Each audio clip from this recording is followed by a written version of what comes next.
नमस्कार दोस्तों, क्या आपके घुटनों में अक्सर दर्द रहता है और चलने फिरने में कमजोरी महसूस होती है? क्या आप अपनी रोजमर्रा की जिंदगी को बिना दर्द और सहारे के जीना चाहते हो? घुटनों का दर्द और उनकी कमजोरी एक आम समस्या है, खासकर बढ़ती उम्र में, लेकिन योग के पास इसका एक प्राकृतिक और प्रभावी समाधान है।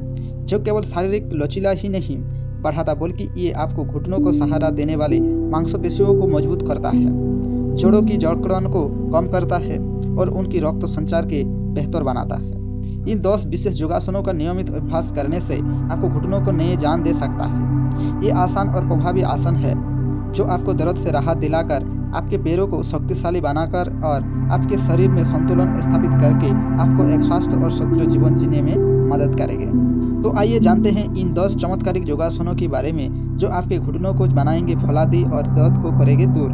त्रिकोणासन यानी ट्रायंगल पोज का अभ्यास करेंगे, जो विशेष रूप से आपके जांघों, घुटनों को मांसपेशियों को मजबूत करने में मदद करती है, उनमें लचीलापन लाने और शरीर का संतुलन बेहतर बनाने में सहायक करता है। ये आसन घुटनों की कमजोर दूर करने के लिए बहुत ही फायदेमंद है। दूसरा है ताड़ासन। ताड़ासन यानी पर्वत आसन आपके पूरे शरीर की नसों को सक्रिय और मजबूत करता है। ये आपके पैरों की मांसपेशियों को टोन करता है और उन्हें मजबूत आधार देता है।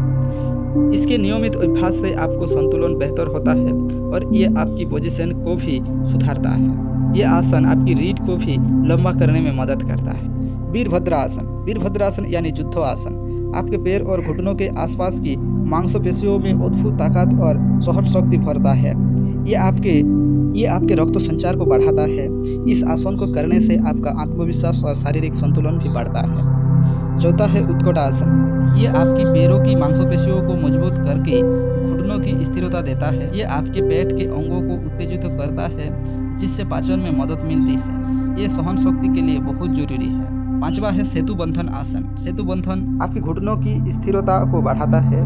ये आपके पेट दर्द के लिए भी बहुत लाभदायक है, क्योंकि ये रीढ़ को हल्का सा खींचता है।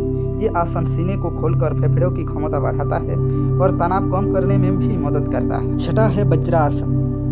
ये एकमात्र आसन है जिसे आप भोजन के तुरंत बाद कर सकते हो। ये न केवल घुटनों के दर्द में आराम देता है, बल्कि आपके पाचन क्रिया को तुरंत सुधारता है। वज्रासन में बैठने से पैरों की और रक्त का संचार होता है और पैर की दर्द कम होता है। सातवां है पवन मुक्त आसन। पवन मुक्त आसन जोड़ों की जकड़न को कम करने का एक सरल और प्रभावी तरीका है। ये पेट की गैस और कफ से राहत देता है। जैसा कि नाम से स्पष्ट है, ये आसन आपकी कमर के निचले हिस्से को भी चिरता है। आठवां है सुप्तबद्ध कोणासन। पीठ के बल लेटकर किया जाने वाला ये आसन जांघों और घुटनों के अंदरूनी हिस्से को लचक को धीरे धीरे बढ़ाता है। ये तनाव कम करता है, हृदय गति को शांत करता है और महिलाओं के लिए मासिक धर्मों की परेशानी कम करने में मदद करता है। नवी है शलभासन। शलभासन आपके घुटनों, जांघों के पिछले हिस्सों को और कमर को मजबूत बनाता है। ये आपकी पीठ की मांसपेशियों को शक्तिशाली बनाता है। 10वां है बालासन। बालासन यानी बाल मुद्रा घुटनों को सबसे अधिक आराम देने वाले है ये आसन। ये न केवल घुटनों को खींचता है, बल्कि पूरे शरीर के गहरा आराम देता है। ये आसन तनाव और चिंता को कम करने और मन को शांत करने के लिए बहुत महत्वपूर्ण है। आपने न केवल आपके घुटनों के मजबूत किया है, बल्कि आपकी जांघों और पीठ को भी स्थिरता प्रदान किया है। याद रखो, घुटनों का स्थान केवल हड्डियां या जोड़ों का निर्भर नहीं करता, बल्कि उसके आसपास की मांसपेशियों की ताकत पर निर्भर करता है। हमेशा याद रखो, योग में कभी भी दर्द को नज़रअंदाज ना करो। अपने शरीर को सुनो और अपनी क्षमता के अनुसार ही अभ्यास करो।